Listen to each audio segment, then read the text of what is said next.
Ya, terima kasih untuk Kanada telah menyampaikan materinya. Mungkin pada teman-teman yang sudah punya pertanyaan nih, mungkin nanti setelah penyampaian dari Kak Unggul, nanti kita bisa diskusi dan tanya jawab, melanjutkan pertanyaan yang kemarin juga, dan ada pertanyaan baru mungkin terkait uh, penyampaian materi. Mungkin materi selanjutnya akan disampaikan oleh Kak Unggul. Dipersilahkan, Kak.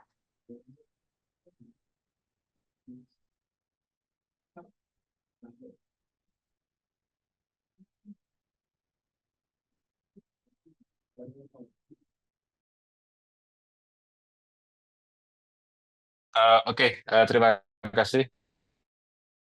Mungkin saya akan langsung ke materi ya, tapi kita lebih agak nyantai. Karena saya dalam hari ini ingin sebenarnya menunjukkan suatu hal, tapi saya nggak ingin terlalu theoretical. Karena kalau terlalu theoretical kita kehilangan kenikmatan diskusinya. Sebenarnya malam ini saya ingin menunjukkan sedikit tentang ethic of care itu sebenarnya ya. Tapi sebelum saya bermain ke sana, saya ingin menunjukkan dulu suatu hal terkait batasan, bukan batasan ya, habitable zone, di mana kesetaraan ini bisa inklusif. Jadi misalkan kita hidup nih di terlalu jauh, terlalu dingin. Jadi kita harus di posisi yang pas terkait untuk apa namanya eh, eh, mencari posisi yang inklusif ya buat apa namanya mengaplikasikan peran gender, karena nanti nanti ada banyak permasalahan yang kita tarik nanti sebagai ethic of care nanti ya. Terus kita cari solusinya di ethic of right, terus kita cari ethic of care. Jadi mungkin saya mau diskusi dulu, kan ada fenomena. Oh, saya kasih video dulu ya. Mungkin kemudian saya teruskan ke fenomena masalahnya. Itu sebagai batasan terjauh. Terus kemudian kita seeking the deep, kita cari yang batasan terdalamnya. Jadi saya ada video sebentar, saya share dulu ke iPad saya mau share screen. Ini jangan diambil hati ya, ini cuma jokes aja ya. Tapi nanti ada fenomena di belakang itu yang terjadi di 2000, di Olimpiade Prancis kemarin. Eh,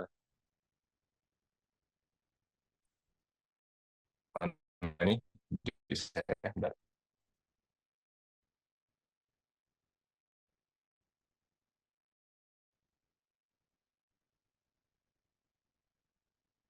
ya, nanti kita kita cari yang dari luar dan dari dalamnya. Mungkin ke ini dulu deh, mungkin. Nggak ada suaranya ya?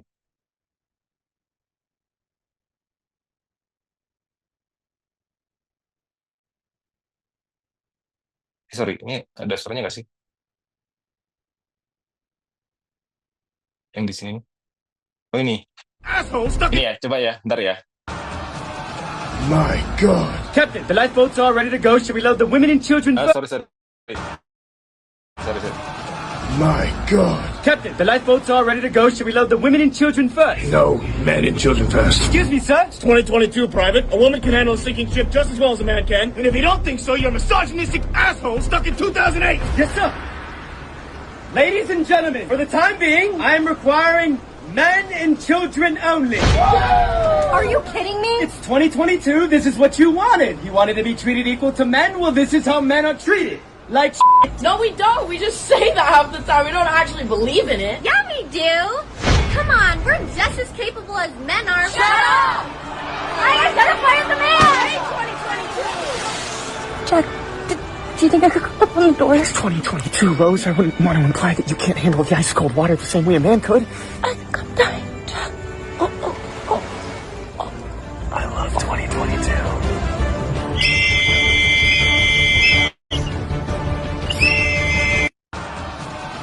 My God. Jadi itu dulu sebentar.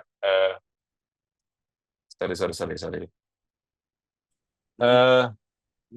Ada semacam fenomena sosial di tahun di mana ada Sorry, ini sinyal saya bagus nggak sih? Aman kok Mas, di sini aman. Di Tapi ada aku agak putus-putus sih Mas Unggul. sedikit kadang-kadang. Cek. Halo? Oh iya, iya. Agak putus-putus Mas. Oke, bentar.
Ya, sorry. Ini masih putus-putus nggak ya? Udah aman Mas, udah aman. Oh iya. Jadi sebenarnya ada fenomena menarik ya. Di Olimpiade Prancis kemarin itu ada banyak hal terkait kesetaraan antara laki-laki, perempuan, transgender, dan lain-lain itu kemudian menunjukkan hal yang sedikit negatif ya. Karena banyak transgender misalkan, man who change his own genital and identifying himself as a woman, for example, mereka compete with the same woman. I mean, biologically man compete with woman. Tentu yang menang laki-laki yang kayak gitu ya, secara biological. Nah, itu kan sebenarnya adalah sebuah kolonisasi baru ya, atau semacam apa ya, operation baru ya dalam diskursus kita, karena ada hal yang terlalu over dari konsep-konsep kesetaraan itu sendiri.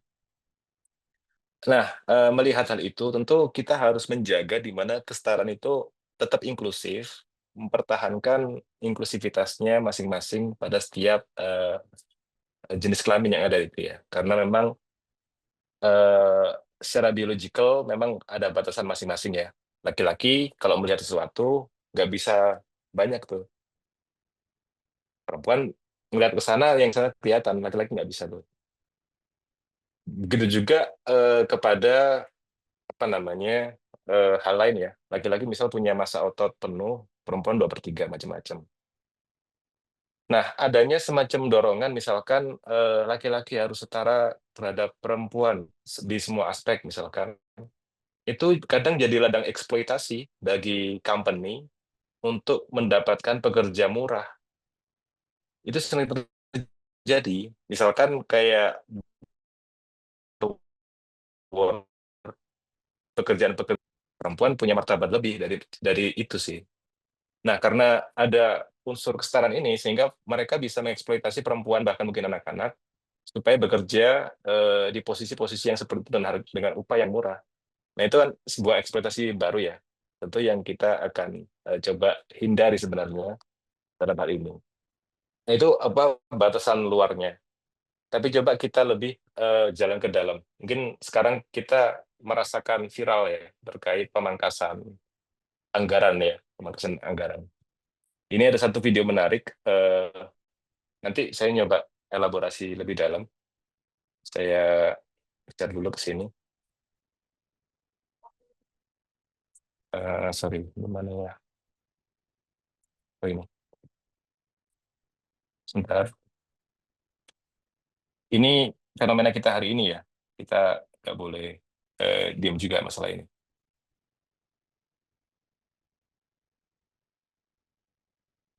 Ini ya. Efisiensi.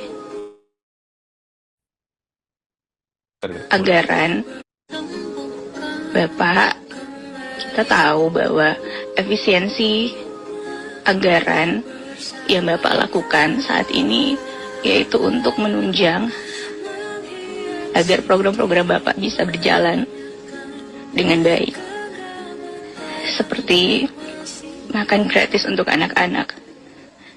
Tapi sudahkah Bapak berpikir bahwa ketika pagi hari Bapak berhasil memberikan makanan gratis dan bergizi untuk anak-anak, tapi ketika mereka pulang ke rumah, mereka dapati orang tua mereka tidak bisa memberikan makan siang dan juga makan malam yang layak. Karena ternyata orang tua mereka harus di PHK, harus dirumahkan karena efisiensi yang telah Bapak lakukan. Lalu menurut Bapak, di mana letak yang Bapak bilang bahwa Bapak mencintai rakyat Bapak?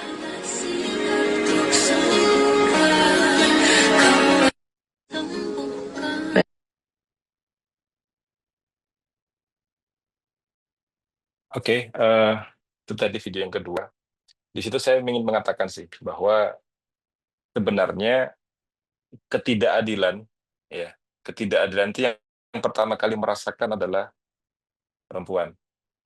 Kemudian kalau kita lihat dari sudut pandang perempuan tadi misalkan, nomor satu dia mengalami injustice itu dari nomor satu bagaimana dia bisa menghidupi keluarganya, anaknya khususnya. Karena perempuan didesain sejak lahir itu sudah berbagi rahim dan lain-lain. Sehingga yang punya nature untuk nurturing itu, caring itu perempuan. Laki-laki kadang nggak bisa merasakan itu. Ini perempuan punya rasa di situ. Nomor dua, struktur sosial. Struktur sosial katakanlah tadi misalnya pekerjaan kasar. Karena pekerjaan sekarang nggak tersedia yang bagus, yang ada cuma kasar, otomatis dia terjun mau nggak mau untuk mencari nafkah untuk anaknya ke pekerjaan kasar, ya kan? Itu adalah sebuah hegemoni, bukan sebuah eksploitasi terhadap tubuhnya, karena tubuhnya bukan didesain untuk pekerjaan kasar, perempuan loh ya. Dua tuh injustice yang dirasakan. Tiga, dia apa namanya di sisi lain harus kadang menjaga kecantikan di depan pasangannya. Bagaimana dia bisa menjaga kecantikan kalau kondisi sosialnya seperti itu? Empat, ada culture barrier. Culture barrier.